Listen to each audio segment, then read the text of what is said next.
ప్రపంచ దేశాల వ్యవహారాల్లో వేలు పెట్టే విధానాలు ఇక అమెరికాలో కనిపించవు. విదేశాల విషయాల్లో తలదూర్చే సంస్కృతి వైట్ హౌస్లో కనిపించదు. ఎన్నికల వేళ ట్రంప్ ఇచ్చిన హామీ ఇది. గెలిచిన తర్వాత 7 యుద్ధాలు ఆపింది నేనే, నన్ను మించిన శాంతి కాముకుడు ఎవరున్నారు లాంటి రాగాలు అందుకుంటూ నోబెల్ శాంతి బహుమతి కోసం నానా రచ్చా చేసింది ట్రంపే. ఇన్ని చేస్తూ వచ్చిన అదే ట్రంప్ అగ్రరాజ్య అసలు స్వరూపాన్ని ఆవిష్కరిస్తూనే వచ్చారు. అంతర్జాతీయ చట్టాలను, నిబంధనలు అన్నింటినీ వెక్కిరిస్తూ వెనిజువెలా అధ్యక్షుణ్ణి అదుపులోకి తీసుకుంది అమెరికానే. ఆ విషయాన్ని ప్రపంచ దేశాలు మర్చిపోకముందే ఇరాన్ మీద దాడులు మొదలుపెట్టింది అగ్రదేశం. అమెరికా, ఇజ్రాయెల్ సంయుక్త దాడులకు ప్రతిదాడులతో సమాధానం చెప్పింది ఇరాన్. పశ్చిమాసియాలో మరో యుద్ధానికి తెరలేచింది. ఈ యుద్ధ జ్వాలల నుంచి అమెరికా ఎలాంటి ప్రయోజనాలు ఆశిస్తోంది? మాటల్లో అమెరికాకి దీటుగా సమాధానం చెప్తూ వచ్చిన ఇరాన్ యుద్ధ రంగంలోనూ అంత సత్తాని ప్రదర్శించగలదా? దీనిపైనే ఇవాల్టి మ్యాగజైన్ స్టోరీ. బలం ఉంది కానీ అవసరానికి ఉపయోగపడదు. బలగం ఉంది కానీ ఆపదలో అక్కరకు రాదు. ఇరాన్ పరిస్థితి అచ్చం ఇలానే ఉంది. అగ్రదేశాలు రష్యా, చైనా ఇరాన్కి మద్దతు ప్రకటిస్తున్నాయి. గతంలో ఇరాన్ మీద దాడిని ఖండించాయి, ఇప్పుడు అదే చేస్తున్నాయి. కానీ ఇరాన్కి అండగా సమర రంగంలోకి దిగడం లేదు. అలానే ఇస్లామిక్ కంట్రీస్కి, ఇజ్రాయిల్కి మధ్య పెద్ద సయోధ్య లేదు. అదే సమయంలో అరబ్ కంట్రీస్ ఐక్యంగా ఉండాలన్న నినాదం ఇరాన్ వైపు ఇస్లామిక్ కంట్రీస్ని నిలబెట్టడం లేదు. ఇలా అన్ని కోణాల్లో ఒంటరి అయిన ఇరాన్ మాత్రం యుద్ధం మీరు మొదలుపెట్టినా పూర్తి చేసేది నేనే అంటోంది. అటు అమెరికా, ఇజ్రాయిల్ యుద్ధం మొదలుపెట్టాయి. మరి తర్వాతేంటి? ఆపరేషన్ ఎపిక్ ఫ్యూరీని ఇరాన్ తిప్పికొడుతుందా? పశ్చిమాసియాలో భగ్గుమన్న మరో యుద్ధం ప్రపంచ దేశాల మీద ఎలాంటి ప్రభావం చూపనుంది? డొనాల్డ్ ట్రంప్ యుద్ధాలను వ్యతిరేకించే అమెరికాని ప్రపంచానికి చూపిస్తాను అని పదే పదే చెబుతూ వచ్చిన అగ్రరాజ్య అధ్యక్షుడు. వాణిజ్య యుద్ధం చేస్తాను కానీ యుద్ధాలు మాత్రం చెయ్యను అని పదే పదే చెబుతూ వచ్చిన అగ్రరాజ్య అధ్యక్షుడు. నోబెల్ శాంతి బహుమతి కోసం తెగ తపన పడిపోయిన అగ్రరాజ్య అధ్యక్షుడు. మీకు గుర్తుందా? 4 నెలల క్రితం నోబెల్ శాంతి బహుమతి కోసం ట్రంప్ చేసిన హంగామా, తాను శాంతి దూతను అని, 7 యుద్ధాలను ఆపాను అని, 8వ యుద్ధం ఇజ్రాయెల్ గాజా ముగింపు దశలో ఉందని నాడు ట్రంప్ తెగ చెప్పుకొచ్చారు. జాతుల మధ్య స్నేహాన్ని పెంపొందించాను అని, అణు నిరాయుధీకరణకు కృషి చేస్తూ ఉన్నానని, అంతర్జాతీయ సహకారాన్ని ప్రోత్సహిస్తూ ఉన్నానని నాన్ స్టాప్ క్యాంపెయినింగ్ చేశారు. కాబట్టే నోబెల్ శాంతి బహుమతికి అన్ని విధాలా తానే అర్హుడు అని పదే పదే స్పష్టం చేశారు ట్రంప్. ఇంత జరిగినా నార్వే నోబెల్ కమిటీ మాత్రం ట్రంప్ వైపు చూడను కూడా చూడలేదు. సీన్ కట్ చేస్తే నోబెల్ శాంతి బహుమతి మిస్ అయిన 3 నెలల్లో వెనిజువెలా మీద విరుచుకుపడింది. ఆ దేశ అధ్యక్షుడితో పాటు ఆయన భార్యని కూడా బందీగా పట్టుకుపోయింది. ప్రపంచమంతా ఆ షాక్ నుంచి తేరుకోకముందే మరో యుద్ధానికి ట్రంప్ సాయ్ అన్నారు. ఇజ్రాయెల్తో కలిసి అమెరికా ఇరాన్ మీద మొదలుపెట్టిన వరుస దాడులు మరణ మృదంగాలు మోగిస్తూ ఉన్నాయి. ఇరాన్ తన అణు కేంద్రాలను పునర్నిర్మించడానికి, క్షిపణులను అభివృద్ధి చేయడానికి ప్రయత్నిస్తోందని ఆరోపిస్తున్న అమెరికా దౌత్య నియమాల ప్రకారం నడుచుకోవాలి అని, లేకపోతే యుద్ధం తప్పదు అని కొద్ది రోజుల నుంచి హెచ్చరిస్తూనే ఉంది. ఇరాన్ మాత్రం అమెరికా షరతులకు అంగీకరించేది లేదు అన్న పంతం మీద ఉంది. జెనీవాలో చర్చలు ఒక కొలిక్కి రాకముందే అమెరికా ఇజ్రాయెల్తో కలిసి దాడులు మొదలుపెట్టింది. దీంతో మిడిల్ ఈస్టులో మరోసారి యుద్ధ జ్వాలలు రాజుకున్నాయి. America, Israel operation epic fury start చేయడంతో అటు ఇరాన్ కూడా మొదట ధీటుగానే బదులిచ్చింది. మిడిల్ ఈస్టులోని అమెరికా మిలిటరీ స్థావరాలను టార్గెట్ చేసింది. UAE, Saudi Arabia, Kuwait, Qatar, బహ్రెయిన్లోని యుఎస్ బేస్లపై క్షిపణులతో ఇరాన్ విరుచుకుపడింది. బహ్రెయిన్లోని అమెరికా నౌకాదళ స్థావరంపై మిసైళ్లతో అటాక్ చేసింది Iran. American navy 5th fleet లక్ష్యంగా దాడులు చేసింది. ఇరాన్ దాడుల నేపథ్యంలో బహ్రెయిన్లో హై అలర్ట్ ప్రకటించారు. అటు యుఏఈలోనూ అల్ దఫ్రా బేస్ పైన భారీ దాడి జరిగింది. జోర్డాన్లోని ముతక్ అల్ సల్తీ ఎయిర్ బేస్ పై దాడి చేసింది ఇరాన్ ఐఆర్జీసీ. యుఎస్ ఇజ్రాయెల్ పై ఎదురు దాడికి దిగిన ఇరాన్ 7 గల్ఫ్ దేశాలను టార్గెట్ చేసింది. Arab Emirates, Saudi, Kuwait, Qatar, Bahrain, Jordan, లెబనాన్లోని యుఎస్ మిలిటరీ బేస్లను లక్ష్యంగా చేసుకుంది. అబుదాబి, రియాద్, దుబాయ్ నగరాలలో పేలుళ్లు వినిపించాయి. ఇరాన్ దాడుల్లో యుఏఈలో ఒక వ్యక్తి చనిపోయాడు. టెహ్రాన్ ప్రయోగించిన అన్ని మిసైల్స్ కూల్చేశాము అని కువైట్ ప్రకటించింది. ఎమర్జెన్సీ పరిస్థితుల నేపథ్యంలో కువైట్, ఖతార్, దుబాయ్ తమ ఎయిర్ స్పేస్లు మూసేశాయి. ఇజ్రాయెల్ వైమానిక దాడుల్లో ఇరాన్లోని మినాబ్ నగరంలో గర్ల్స్ ప్రైమరీ స్కూల్ ధ్వంసమైంది. ఈ ఘటనలో 36 మంది విద్యార్థులు ప్రాణాలు కోల్పోయారు. ప్రపంచంలోనే అమెరికా అగ్రదేశం అయితే అన్ని రకాలుగా అమెరికాతో ఢీ అంటే ఢీ అనే శక్తి సామర్థ్యాలు ఉన్న దేశాలు రష్యా, చైనా. ఈ 2 దేశాలు కూడా ఇరాన్ వెనుక ఉన్నాయి. కానీ ఇరాన్ మాత్రం యుద్ధ మేఘాలు కమ్ముకున్న ప్రతిసారి ఒంటరిగానే మిగిలిపోతుంది. ఇరాన్కి సుదీర్ఘకాలంగా రష్యా మిత్రదేశం. కానీ ఇరాన్ ఇజ్రాయెల్ వార్ ఎపిసోడ్లో మాత్రం రష్యా తటస్థంగా ఉండిపోయింది. దానికి బలమైన కారణం ఉంది అంటున్నారు పుతిన్. ఒకప్పటి సోవియట్ యూనియన్, ఇప్పటి రష్యన్ ఫెడరేషన్ కు చెందిన దాదాపు 20 లక్షల మంది ఇజ్రాయెల్లో నివసిస్తున్నారు అని, ఇజ్రాయెల్ ని మేము దాదాపు రష్యన్ మాట్లాడే దేశంగానే చూస్తూ ఉన్నామని పుతిన్ చెబుతున్నారు. ఆ కారణం వల్లే ఇరాన్, ఇజ్రాయెల్ మధ్య యుద్ధ జ్వాలలు భగ్గుమన్న ప్రతిసారి రష్యా తటస్థంగా ఉంటుంది. 6 నెలల క్రితం ఇరాన్పై ఇజ్రాయెల్ వైమానిక దాడులు చేయగానే చైనా వేగంగా స్పందించింది. ఇజ్రాయెల్ రెడ్ లైన్ దాటింది అని వ్యాఖ్యానించింది. దీన్ని తాము చాలా సీరియస్ గా పరిగణిస్తూ ఉన్నామని బీజింగ్ చెప్పింది. ఆ తర్వాత అమెరికా కూడా సీన్లోకి వచ్చింది. ఇరాన్ అణుశుద్ధి కేంద్రాలను ధ్వంసం చేసింది. అయినా అటు మాస్కో కానీ ఇటు బీజింగ్ కానీ ఇరాన్కి ఎలాంటి సైనిక, ఆయుధ సాయం చెయ్యలేదు. రష్యా, చైనాలు ఇజ్రాయెల్, అమెరికాల దాడులను ఖండించడానికే పరిమితమయ్యారు. ఇప్పుడు కూడా సేమ్ సీన్ రిపీట్ కావడం మినహా పెద్దగా ఇరాన్కి మిత్ర దేశాలు రష్యా, చైనా నుంచి మద్దతు లభించకపోవచ్చు అని పరిశీలకులు విశ్లేషిస్తూ ఉన్నారు. ఇక ఇస్లామిక్ దేశాల అండని పొందే స్థితిలో కూడా ఇరాన్ లేదు. ఎందుకంటే ముస్లిం దేశాల మధ్య పరస్పర సంఘర్షణలు ఉన్నాయి, విభేదాలు ఉన్నాయి. సౌదీ అరేబియా, ఇరాన్ మధ్య శత్రుత్వం ఇంకా ముగిసిపోలేదు. షియా మెజారిటీ ముస్లిం దేశం అజర్బైజాన్. అయినా మరో షియా మెజారిటీ దేశం ఇరాన్తో దానికి విరోధం ఉంది. అలాగే అజర్బైజాన్ ఇజ్రాయెల్కు సన్నిహిత దేశం. ఇరాక్పై అమెరికా దాడి చేసినప్పుడు కానీ, సద్దాం హుస్సేన్ను ఉరి తీసినప్పుడు అమెరికాను ఇరాన్ వ్యతిరేకించలేదు, ఇరాక్కి మద్దతు ప్రకటించలేదు. ఇరాన్లో ఇస్లామిక్ విప్లవం కొనసాగుతున్న సమయంలోనే ఇజ్రాయెల్ను ఒక దేశంగా గుర్తించడంతో పాటు దానితో దౌత్య సంబంధాలు ఏర్పాటు చేసుకోవాలి అని ఈజిప్ట్ నిర్ణయించింది. 1994లోనే జోర్డాన్ కూడా ఇజ్రాయెల్ను గుర్తించింది. 2020లో యుఏఈ, బహ్రెయిన్, మొరాకో, సూడాన్ కూడా ఇజ్రాయెల్తో దౌత్య సంబంధాలు ఏర్పరచుకున్నాయి. ఇజ్రాయెల్ను గుర్తించిన తొలి ముస్లిం మెజారిటీ దేశం తుర్కీయే. ఇలా ఇస్లామిక్ కంట్రీస్ మధ్య ఇన్ని సంఘర్షణలు ఉన్నాయి. క్రమంగా ఇజ్రాయెల్తోనూ సంబంధాలు ఏర్పరచుకుంటూ వచ్చాయి. ఇవన్నీ మర్చిపోయి ఇజ్రాయెల్కి వ్యతిరేకంగా ఏకమయ్యే పరిస్థితి లేదు అని, ఇరాన్కి అండగా నిలిచే వాతావరణం లేదు అని పరిశీలకులు విశ్లేషిస్తూ ఉన్నారు. నిజానికి గల్ఫ్లోని ముస్లిం దేశాలు అమెరికాకు వ్యూహాత్మక భాగస్వాములు. వాళ్ళు అమెరికాను విశ్వసిస్తారు, కానీ ఇరాన్ను కాదు. అయితే కొద్ది నెలల క్రితం ఇరాన్పై ఇజ్రాయెల్ దాడుల్ని ఖతార్, సౌదీ అరేబియా, ఒమన్ సహా అనేక పశ్చిమ ఆసియా దేశాలు ఖండించాయి. ఇజ్రాయెల్ చర్యలు అంతర్జాతీయ శాంతి భద్రతలకు తీవ్రమైన విఘాతమని నాడు ఖతార్ హెచ్చరించింది.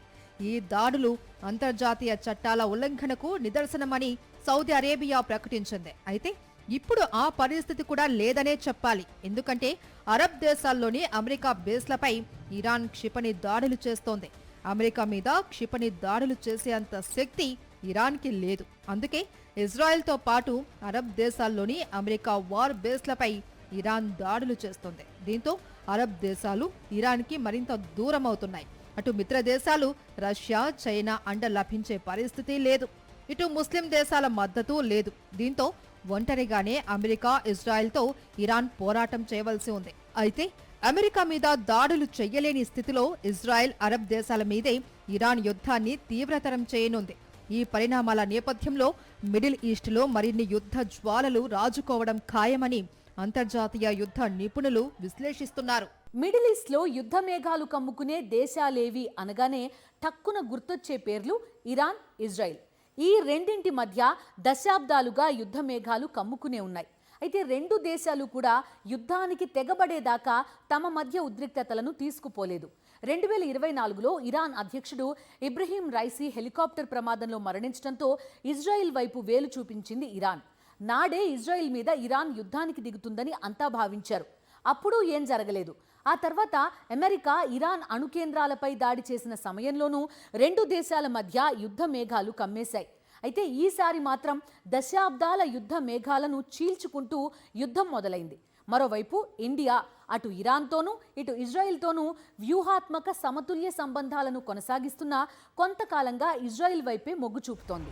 ఉప్పు నిప్పు తరహాలో ఉంటున్న ఇజ్రాయెల్ ఇరాన్ మధ్య శత్రుత్వానికి శతాబ్దాల చరిత్రేం లేదు.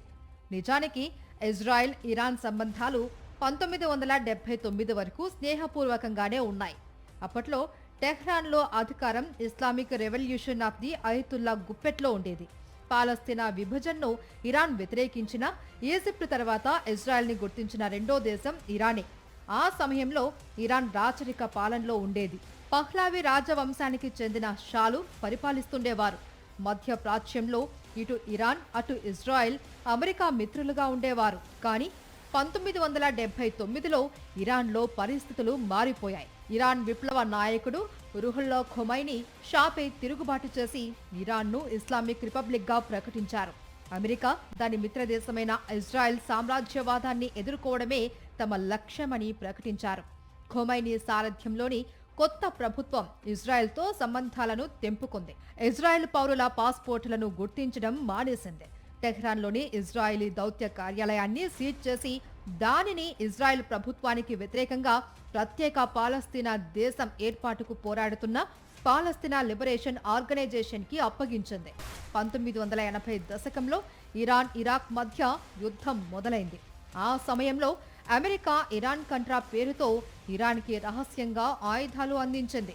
ఈ వ్యవహారంలో ఇజ్రాయెల్ కూడా మధ్యవర్తిగా వ్యవహరించింది. నాటి నుంచి తన మనుగడకు ఇరాన్ ప్రమాదకారి అని ఇజ్రాయెల్ భావించడం మొదలైంది. దీంతో వీరి మధ్య వైరం కాస్త ముదురుతూ వచ్చింది. అదే సమయంలో ఇరాన్కు మరో ప్రాంతీయ శక్తి అయిన సౌదీ అరేబియాతోనూ విరోధం ఉంది. ఇరాన్లో షియాలు మెజారిటీ కాగా మిగిలిన అరబ్బు దేశాలలో సున్నీలదే ఆధిపత్యం. దీంతో తాను ఏకాకిని అనే సత్యాన్ని ఇటు ఇరాన్ కూడా గ్రహించింది. ఏదో ఒకరోజు తన సొంత ప్రాంతంలోనే తనపై దాడి జరగవచ్చు అని భావించిన ఇరాన్ టెహ్రాన్ ప్రయోజనాలకు అనుగుణంగా వ్యూహాలకు పదును పెట్టింది.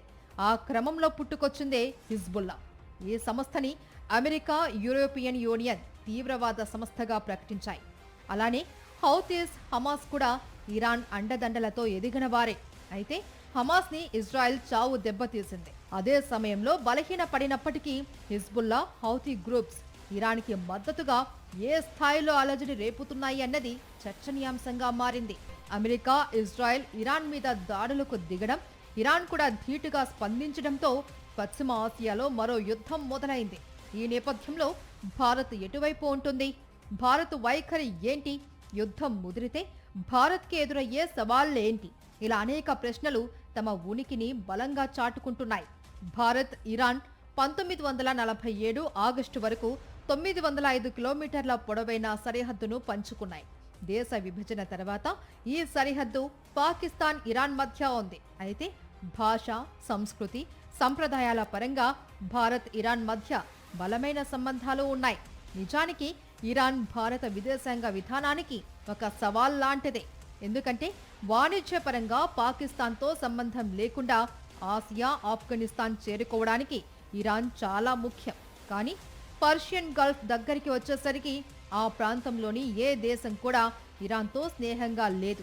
అదే సమయంలో మనకు పర్షియన్ గల్ఫ్లోని సౌదీ అరేబియా నుంచి ఖతార్ అంతా అన్ని దేశాలు ముఖ్యమైనవే.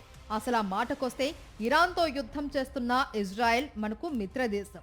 పెహల్గావ్లో పాకిస్తాన్ ఉగ్రదాడిని ఇజ్రాయెల్ ఖండించింది.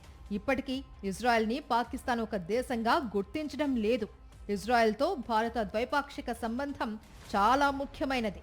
సైనిక, రక్షణ విషయాలలో ఇజ్రాయెల్ భారత్కు మద్దతు ఇస్తుంది.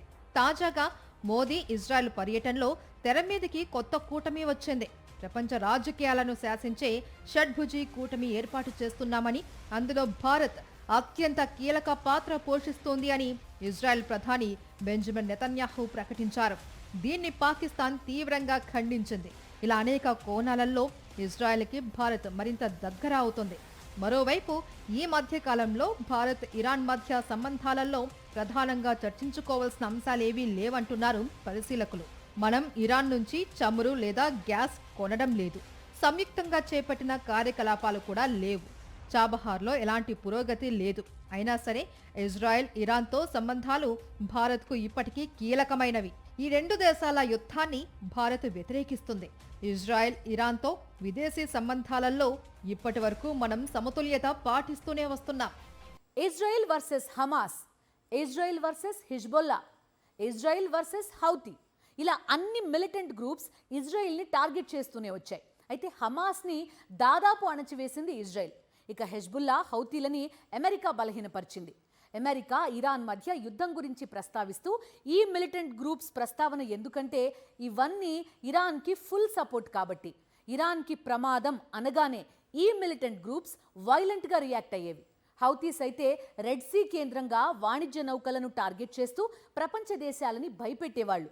ఇప్పుడు ఆ పరిస్థితి లేదు. కానీ హార్ముజ్ జలసంధి కేంద్రంగా ప్రపంచ దేశాలకు కొత్త టెన్షన్ పట్టుకుంది. పర్షియన్ గల్ఫ్ ప్రాంతం నుంచి బహిరంగ సముద్ర జలాలలోకి నౌకలు ప్రవేశించాలి అంటే మార్గం మధ్యనున్న హార్ముజ్ జలసంధిని దాటాల్సిందే. అందుకే ఇది ఇరాన్కు వ్యూహాత్మక ప్రాంతంగా మారింది.